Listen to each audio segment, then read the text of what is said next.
Is this on? Oh, hello. Hello, everyone.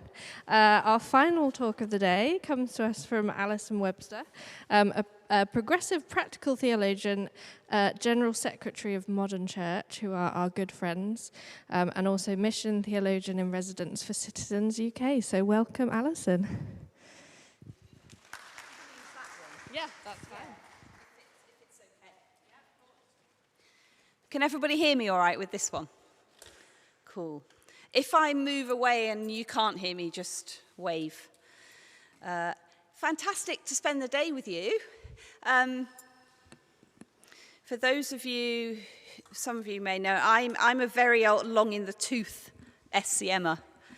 So I was on staff between 1987 and 1990 when we were doing stuff on Section 28. Which feels remarkably like what's happening with the Supreme Court. But anyway, we won't go there just at the moment. So it's really good to be here. Yeah, I'm General Secretary of Modern Church, which I've put a little postcard in the goodie bags, just so you know that we're there as a progressive liberal, difficult terminology, isn't it? But similar ilk to SCM in terms of our heritage, late 19th century, originally Anglican, but now ecumenical. And the chair of Modern Church is also a former SCM staff person called Elaine Graham, who some of you may know from her practical theological work. So we're going to do, I've got a reflection, and it incorporates some music and some poetry. So I'm kind of relying on Matt to be my techie sidekick. And I want to start, there'll be a little bit of discussion in pairs, sort of in the middle. So I want to start with some overlap, actually, with Kate's input, which is I've been trying to capture my feelings about this moment we're living in. And I think I thought it would be easy to put my finger on, to articulate something so that, I could put it out there amongst us and ask, I've got to make sure I use this and not my laptop, is it just me that's feeling these things?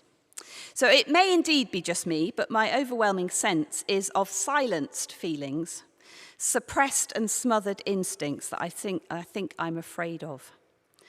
I have a sense of lassitude and disconnection, a separateness from the power of what I know is within me, but at the moment resists my full awareness. It's profoundly uncomfortable and, for me, unfamiliar. There are flashes, usually tearful ones, of what I know is there, like anger or rage. They sneak up on me, usually via something tangential and surprising. Dialogue on the TV or in a movie, a snatch of poetry or a song or a prayer, some other person's creative attending to the world as it is that somehow cuts through. But it seems that there are so many injustices and hatreds, so much jaw-dropping contortion of the truth, so many outright lies, so much weaponizing of the privileges of wealth against the vulnerability of the poor, that it's impossible to pinpoint one thing to be angry about. It's so difficult to focus effectively on anything in this dispersed and nebulous cloud of malign forces that threatens to erode and corrode me from the inside out. So I wonder, is it just me? And I know there is grief, personal and relational loss that all gets mixed up inside, intertwined with societal and geopolitical, post-COVID, climate emergency, what are we going to do, being at a loss, mourning of easy answers and clear routes out of this polycrisis. But there's another grief too, about the apparent reversal of hard-won changes my generation has worked for incrementally over decades. Axioms that have been developed and modified over time that now seem newly precarious and contested as never before. If Martin Luther King was right that the arc of the moral universe is long, but it bends towards justice, then the arc that bends towards the liberation and flourishing of all people is either much longer than we'd imagined, or it has a huge kink in it right now. So I want to touch my passionate anger. I want to feel my grief. It would be appropriate after all. But speaking honestly, something is holding me back. And what's helped me in the last few weeks or so is to reach back to words and phrases and melodies and images that over the years have accompanied me through my life in search for truth and justice and the divine. And that may be one advantage of getting old, is that there's more of that to draw on. So today I'm going to be sharing some personal inspirations. And those are going to help me to do three things. Firstly, I'm going to encourage you to connect or reconnect with the riches that have inspired you. Secondly, and actually it's really great that Kate's already started doing that. Secondly, explore something of the terrain we find ourselves in. And thirdly, suggest some possible responses, things we might embrace in terms of our thinking, doing, and our being, which I guess connects with what we have already anticipated in writing what we wrote on our pieces of art. So, put briefly, who are we? What's up? And how do we respond? So my first reaching back is to a song written before I was born in 1963 by Paul Simon. But I think it was very prescient. I used to listen to this in my mid to late teens, in the manse with the terrible curtains. And it somehow rather mysteriously spoke to the person I wanted to become before I knew who I wanted to become.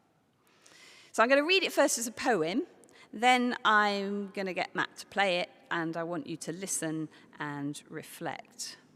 And there's something I'd like you to do as you're listening and reflecting, and that's to see if there's a word or a phrase that stands out for you and that particularly resonates. So just be attentive to a word or a phrase. So this is the song as a poem, The Sound of Silence. You probably know it. Hello, darkness, my old friend.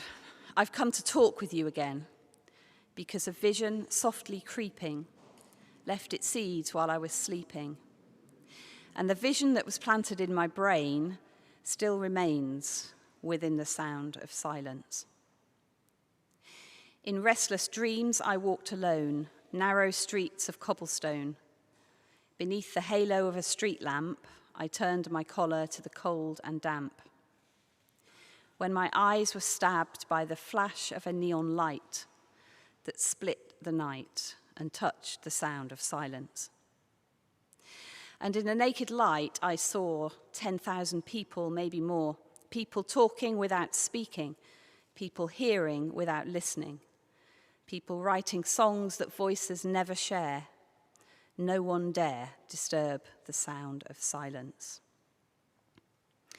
Fools said, I do not know.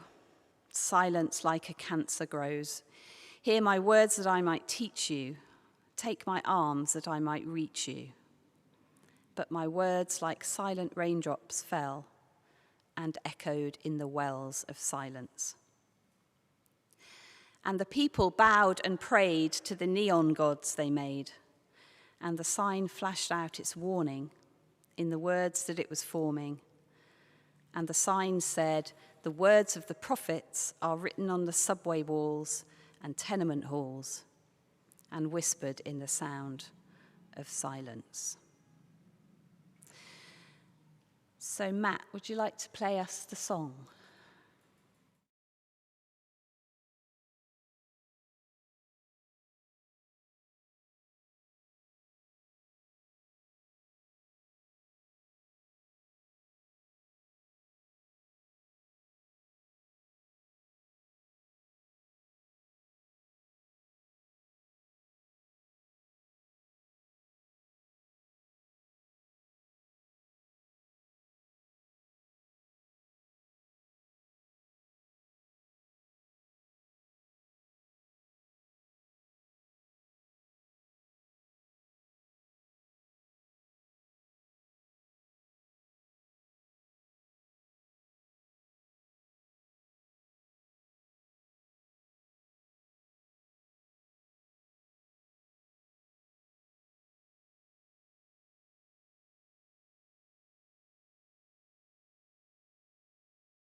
Thanks, Matt. So, would you like to just share with the person or people near you, next to you, what word or phrase resonated for you in that song? First, is it a song that's familiar to you? Yeah. Never quite know who that's going to be. Just for a couple of minutes, just to get a sense.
Okay. Anybody want to call something out?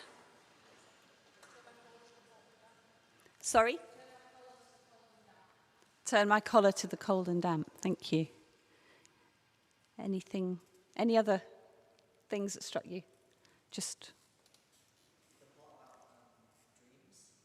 Sorry? Dreams.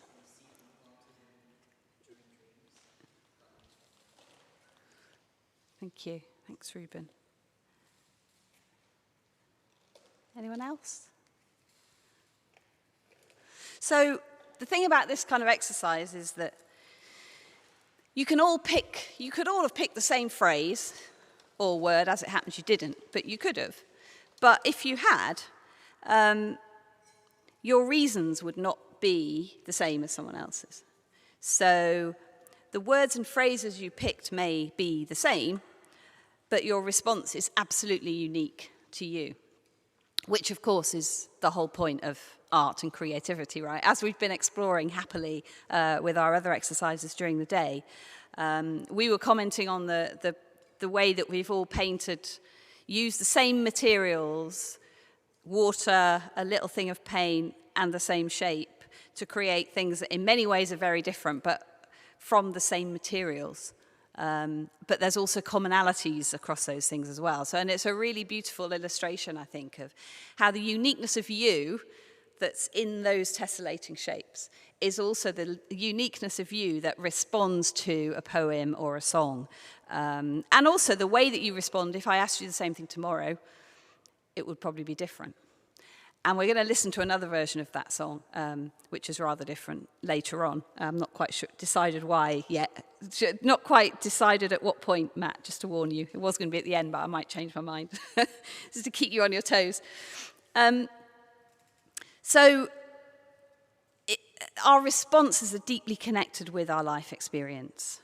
The story that's brought you here, the heritage that is your constant companion. Your heritage is for good or ill, or any mixture in between. And that's why it was so great hearing about Fern Bristol and what's come out of your particular, your particular heritages and your ambivalent relationship with those spiritual heritages. So at the time we're in, which feels to me unprecedentedly awful, I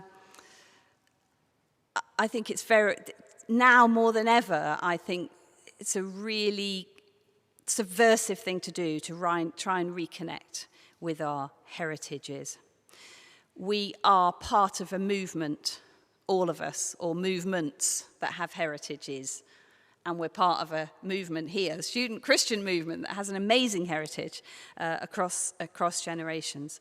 So just an encouragement to be re-inspired by what has inspired you as we try to reorient ourselves, to recapitulate our values, to restore and reinvigorate and refocus our sense of what we are called to do now and who we are called to be now. So I was speaking with a long-time friend of mine in the USA the other day on Zoom. She's a queer, feminist, Catholic liberation theologian of some renown, be 14 or so years older than me, so a generation even before mine, a pioneer of feminist theology and ethics, part of the woman church movement in the States. And as we talked about the emerging, unpredictable, regressive demagoguery in her country, her conclusion was quite an optimistic one. She said, "This is what we trained for." And I love that reframing. This is what we train for. All this time of studying these theological ideas, these sort of liberatory movements, that's our training for what we have to do now for such a time as this. So what has trained you? Reach back into your treasure trove, plunder your own story, your own heritage, your own faith tradition, even if, and maybe especially if, you're ambivalent about that faith tradition. What endures that you value? Epithets, lectures, songs, poems, tales, hymns, pieces of art. They're precious because they fed you. They made you, they shaped you, they inspired you, and continue to do all of those things. They matter because each of us is unique and necessary in the resistance. Our spiritual traditions, with their historical roots, can be deep wells of wisdom. So that's part one. Who are we? Part two, what's up? Well, how long have we got? Let me take us on to that one. And the people bowed and prayed to the neon gods they made, and the sign flashed out its warning in the words that it was forming. When God first died, it was because we had become enlightened. We had discovered a mechanistic universe, one that worked like clockwork according to predictable scientific laws that made the divine redundant. We fell in love with our minds and dispensed with mystery. We forsook our embodiment and our spirituality to pursue only what our brains could tell us. We thought we were so clever. But the we was a limited one. It was a largely white, male, Western we. It was a we that used its knowledge, new knowledge, to plunder the earth, to plunder foreign nations. I get fed up of doing the air comments. Foreign nations and all things embodied and or female. It was a colonial we, a very small we. And the more times I say we, the more I think of the other kind of we, which is probably a bit unfortunate. But it took charge and developed immense power: financial power, cultural power, social power, political power. This we built an economy that thrived on exploitation, industrialization, and vast inequality. It enslaved and displaced. It created a value system based on cherishing a particular kind of productivity and on the accrual of money and things rather than investment in relationship. Being was based on thinking, and thinking was solitary. The self-sufficient, self-actualizing, autonomous man was thought by himself to be creation's zenith. And now we sit in the sick ruins of that project. We call it the Anthropocene or the Capitalocene. And it's harder to imagine its end than to imagine the end of the world, which is quite a terrifying thought.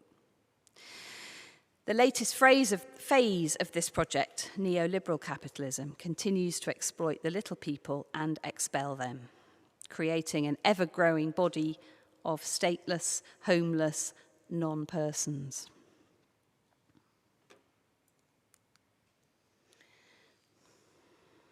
Oh yeah, that's right. In restless dreams, I walk alone.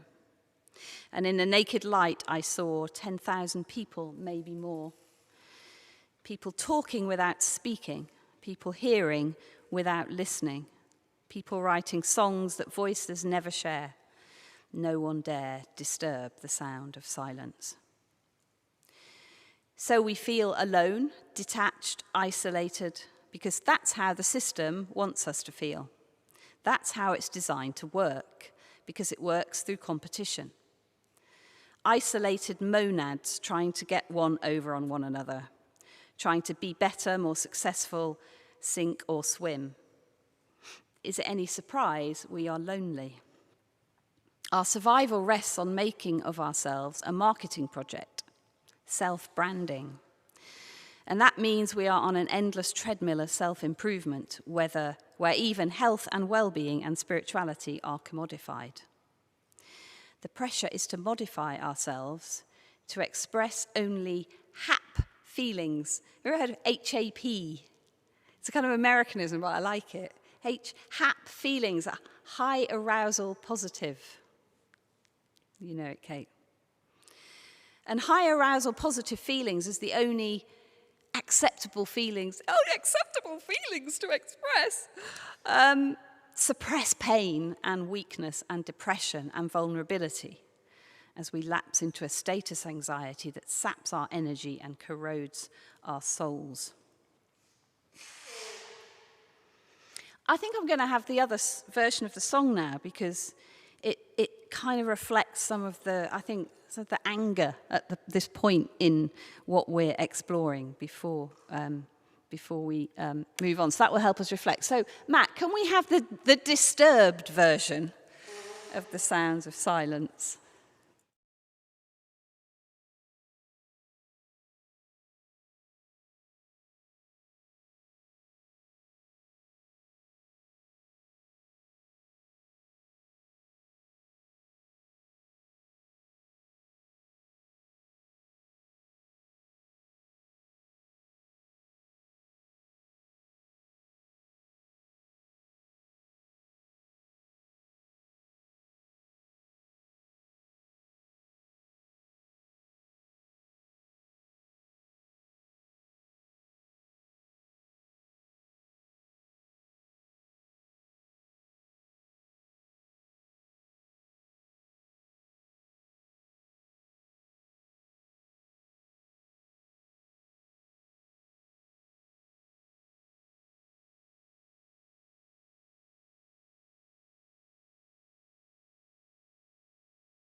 What was coming next, Matt? Did you notice anything? Did different words stand out, or was it just... Anybody want to share? No? All the ones that you've said. Yeah. Really Yeah.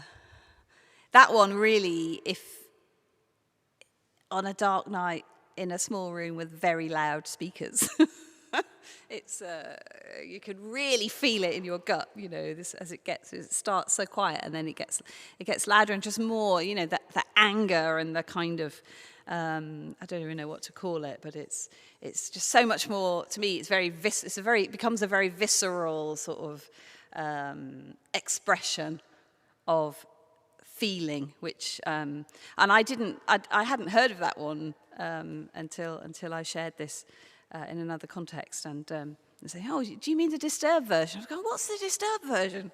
And now I really love it. I think I prefer it. So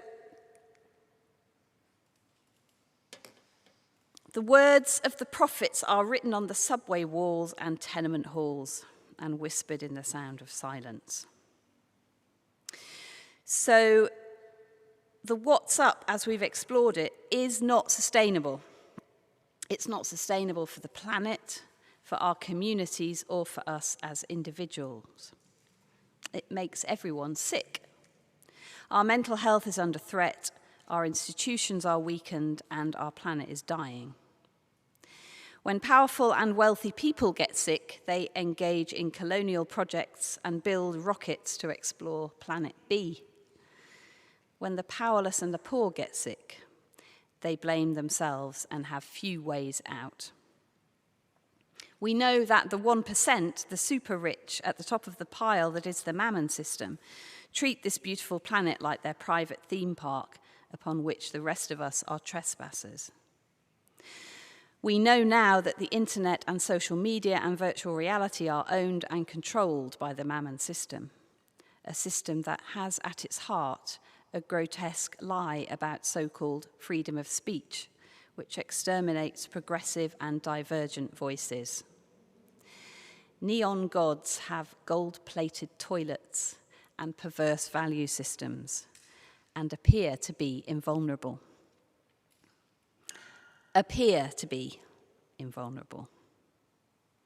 Because we have our prophets.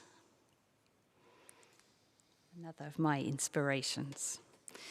So here a poem by Pauli Murray. Has anybody heard of Pauli Murray? Yes! You slipped the system to have heard of Pauli Murray. Pauli Murray was an early civil rights lawyer from the deep south of the USA in the time of segregation and Jim Crow.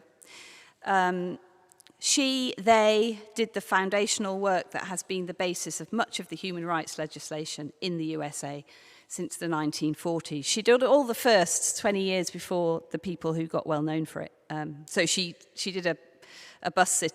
She went to the white people's bit of the bus 20 years before Rosa Parks did the same. She was the first person to get, the first woman to get a law degree from wherever she got her law degree. And she was the first to do so many things. She was also gender non-conforming, so trans rights people will use the pronouns they, them for Pauli, but it's a difficult one because that's obviously not terminology they used of themselves. She was the first black woman to be ordained in the Episcopal Church of the USA. So it's kind of surprising, but not surprising, that few people have heard of her. But there's an Amazon movie about her, which I would, the irony of quoting an Amazon movie, but that I would encourage you to watch. It's just called My Name is Pauli Murray. Absolutely brilliant. Anyway, she's also a poet. So she was a lawyer, a poet, a theologian, priest, across her lifetime. And this poem is called To the Oppressors. Now you are strong, and we are but grapes aching with ripeness. Crush us. squeeze from us all the brave life contained in these full skins. But ours is a subtle strength, potent with centuries of yearning, of being kegged and shut away in dark, forgotten places. We shall endure to steal your senses in that lonely twilight of your winter's grief. We shall endure. So says a clear voice from the underside of power. The voices of the subway walls and tenement halls. Paulie Murray draws our attention to the fragility of what appears to be unchallengeable, overriding will to power. Dictators will pass away. We have to believe that, but we have to be part of making it happen. So, what can we do and be in response to the world as it is?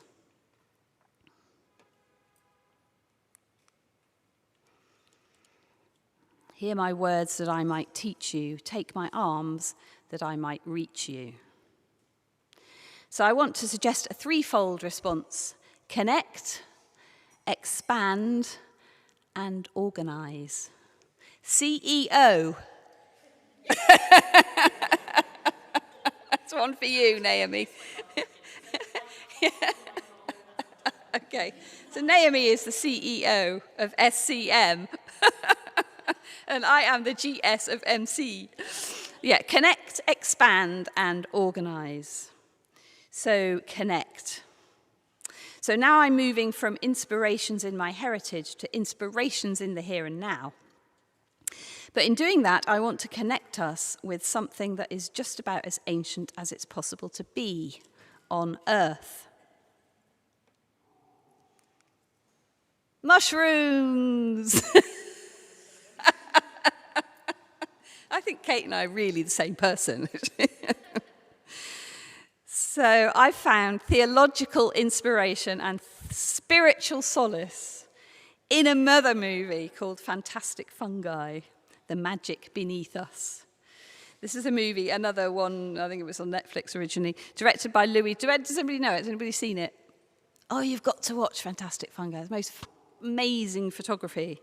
So it's directed by Louis Schwartzberg, but it's based on a book called Entangled Life, which is by Merlin Sheldrake. There you go. The other creature in the room is agreeing, this deep connection.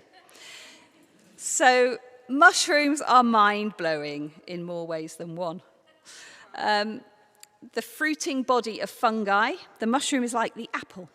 But the bulk of the organism, which is neither animal nor vegetable, grows underground. It is hidden, secret, and silent, and it's composed of long threads. These threads grow one cell at a time, and then they branch and rebranch, growing in every direction they can, even three-dimensionally. And that mass of threads is called a mycelium.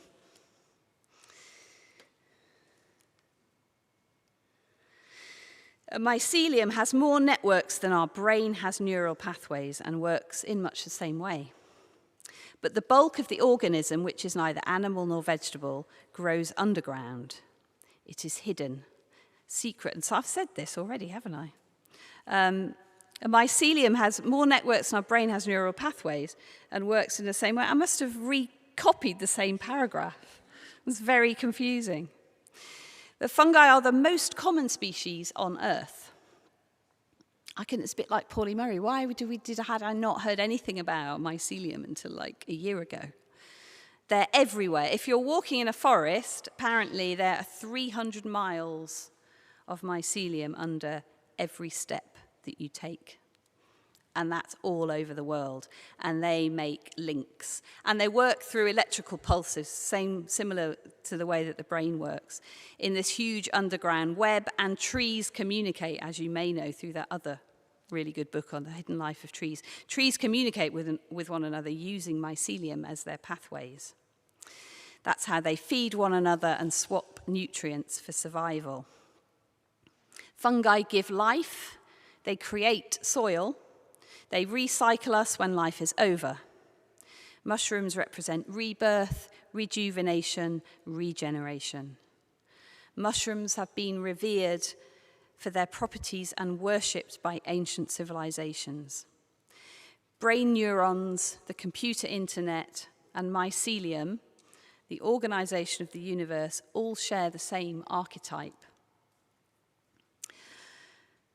This shifts our theological anthropology.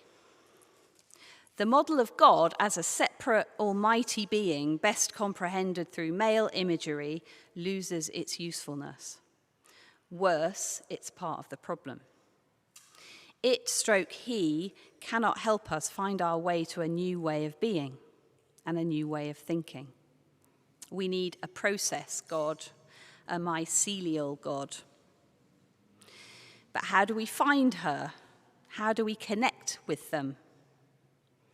Perhaps we could start, as writer Shannon Willis suggests, to refuse the frenzied pace, to move in rhythm with the land rather than the market, to begin dismantling the machine from within.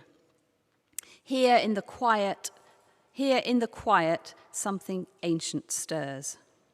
Here, rebellion becomes renewal. A rhythm of root and river. A rhythm that belongs not to markets, but to mycelium. To the slow decay that feeds new life. But capitalism and its shadowed twin, fascism, have severed us from those living cadences, replacing them with the mechanical drumbeat of productivity. Produce, consume, obey. Even as the world burns, the machine demands more. Unquote. She calls this approach soft rebellion. Yeah. I love your dog. You can find, if any of you are on Substack, find Shannon Willis, and she's done a whole series on soft rebellion, and it's brilliant. It's beautifully written, and it's brilliant. So I just pick out that bit of that quote. And Sophie Strand, who's written a book called The Body is a Doorway, shows us how we can think of ourselves differently, not as individual bounded beings, but as processes. She says, we have believed for too long that our minds belong to us as individuals. But advances in everything from forest ecology to microbiology show us we are not siloed selves, but relational networks, built metabolically by every biome-laced breath. Together, we are all a household, and every choice we make, whether mundane or explosive, takes place within the networked household of relationships. So, connect. Number one. So number two, expand. If everything is connected, you are part of me and I am part of you. As Sikh activist, lawyer, and filmmaker Valerie Kaur says in her powerful book, See No Stranger, you are part of me that I do not yet know. In her writing and her activism, she embraces what she calls revolutionary love. Key to this is the concept of wonder. We have to wonder about the other person. Listen, ask questions, invite their stories, and give ours. Revolutionary love can only be practiced in community. And as though to speak into the silence within myself that I began with, she says, joy is the gift of God. Joy is the gift of love. Grief is the price of love. Anger protects that which is loved. And when we think we have reached our limit, wonder is the act that returns us to love. And just to give a bit of context, Valerie Kaur is working in response to the huge amounts of hate crime that were perpetrated against her community, which is the Sikh community in the USA, after 9/11 and subsequently, because people don't know the difference between Osama bin Laden, whose photo that was on all the media after 9/11 with a head covering, and a Sikh with a turban. So there's always been whenever there's a terrorist incident, even if it's by a white person in the USA, there is a huge increase in hate crime against Sikh communities, including murders and shootings and burnings. So that's the context that she's speaking into. That's where she's bringing this idea of revolutionary love into play. Kaur talks about love as labour, a conscious, embodied practice. She says, I started a simple practice. As I move through my day and come across faces on the street or subway or on a screen, I say in my mind, sister, brother, sibling, aunt, uncle. I start to wonder about each of them as a person. Bit like we've just done with the news exercise, right? It's all coming together. When I do this, I'm retraining my mind to see more and more kinds of people as part of us rather than them. I practice this with animals, woof, woof, and parts of the earth too. I say in my mind, you are a part of me I do not yet know. I practice orienting to the world with wonder, preparing myself for the possibility of connection. Begin with one. Can you choose one person to practice wondering about? Can you listen to the story they have to tell? I love this because it gives us things we can learn to do now, anywhere, with no additional resources, nothing. We can just be a different way in a context where polarization is an ever-present, potentially explosive reality. Revolutionary love encourages us to ask open-minded questions that encourage critical thinking. And Shannon Willis also talks about this, and she gives examples of kind of questions. She says, so she identifies, that's interesting.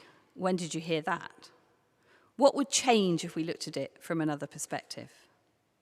Or we can ask questions that create space for something new to emerge. What does your body feel when you hear that? Does it tighten or open? If the land could speak to this, what would it say? Have you ever experienced something that made you doubt that narrative? So just kind of questions that enable us to engage with people across difference in a different way. Whispered in the sound of silence. Soft rebellion, according to Shannon Willis, urges us to move unseen but never alone, weave networks of sustenance beneath the surface, speak in whispers that turn into revolutions. When the world above seems barren, mycelium does not despair. It grows underground, binding the soil, feeding what's been starved, waiting for the right moment to fruit. It is slow, deliberate, untraceable, and unstoppable. It does not ask for permission to return life to what has been hollowed out. And thirdly, as I come to the end of the time, organise.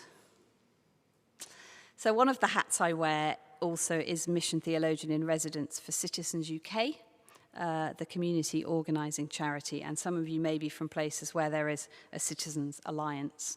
And if not, you have the potential, hopefully, to be part of churches that have engaged and are engaging with community organising. So in brief, community organising focuses on the reality of the world as it is, but with the imperative to move towards the world as it should be. It does that by embracing power, defined as the ability to act, neutral term, to bring together the agency of the many to challenge the power of the few. It works through strengthening existing institutions of many kinds, churches, mosques, congregations, temples, gurdwaras, trade unions, tenants and residents associations, schools, universities, colleges, building a collective of collectives committed to one another across time to make changes for the better in our communities. The model is relational, and at the root of everything is the one-to-one, an intentional meeting between two people that embodies connection, curiosity, listening, and wonder. The idea is to connect and weave trust across difference, with the conviction that whoever we are, we will share a common self-interest, and that the institutions we belong to will be strengthened as we commit to being real about how power is distributed within them. The discipline of the power analysis, with its intended imperative to disorganize in order to reorganize, can be as transformatory within congregations as it is in winning change from others. Imagine the churches that we hover around or are part of ambivalently or even part of wholeheartedly, if as a matter of course we were forever problematizing where the power has concentrated and how that can constantly be undone and new people come in as leaders and spread and distribute the power. That's the vision, both within and to gain power, to make change from power holders externally. And it only works as a practice if we're constantly looking to seek new and unlikely leaders. And that's defined as those closest to whatever change we want to see. Who will be upskilled to witness to injustices by giving testimony in gatherings large and small because of their experience? This practice of giving voice to pain and anger and the sense of agency that flows from it is as important as any wins that may be gained. But the win, and there are many, is what gives hope and transforms people from the inside out. I'm passionately committed to community organising because I see it as a powerful spiritual practice that embodies all that I've explored already. Those who participate in organising are encouraged to be conscious of their story of self. What is our story of self that I've encouraged us to reconnect with? But we're also challenged to expand that by connecting deeply with other people's stories of self. We act because of our heritage, not despite it. We share what we care about most. We share what makes us angry. We're not afraid of anger as an emotion because it can be and is the generator of action.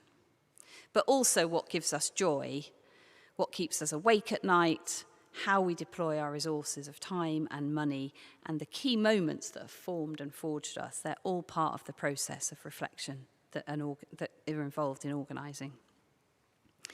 It's a movement to build power, the power of the many, which affects the decisions of the few. And it's a call to affecting those we elect to civil roles to account for the impact of the decisions that they make. So I think it's complementary to some of the other ways of change that Kate, you were talking about as well, that is the more of the demonstrating, being out there, demonstrating your anger, and then you have to actually work on and negotiate what change can we gain. So, conclusion. We've explored who we are, we've explored what's up, and how we can respond. And I think the call to us now is to join together in active resistance to the death-dealing powers of the world. Let's talk to one another rather than not. Let's connect rather than not. Let's make a choice every single day to prioritize curiosity over assumption-making, compassion over judgmentalism, to practice revolutionary love and soft rebellion. Let's do this safe in the knowledge that communities survive better than individuals. As mycelium, with their track record of billions of years of evolution, grow one cell at a time, branching out in infinite networks, let us reach out one conversation at a time, one relationship at a time, and transform our world. Thank you.